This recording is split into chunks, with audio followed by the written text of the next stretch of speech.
Okay, so nandito kasama naman natin ngayon mga first year BS Agribusiness students. So may mga shoutout sila.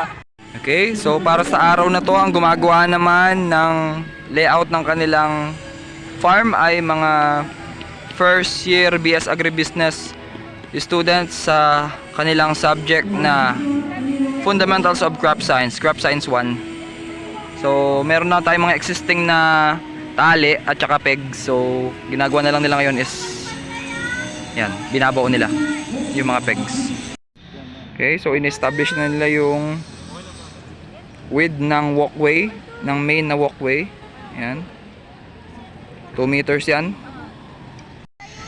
Okay, nandiyan na sila sa paglalagay ng secondary walkway, 80 centimeters.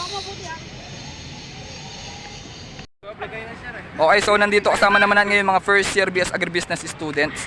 So may mga shoutout sila. Shoutout ka ulit diyan. Shoutout sa'yo, sir ko.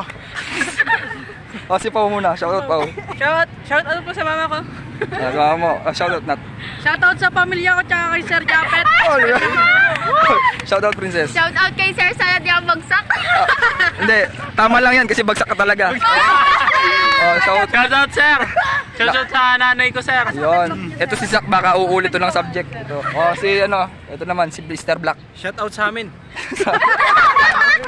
Ikaw naman, Kate. Ano? Hello po, sana makapasa kaming lahat. Pangalawa mo na to. Sige, sige. Channel ka, sir? Ha? May YouTube channel ka? Meron naman. Bomba yan.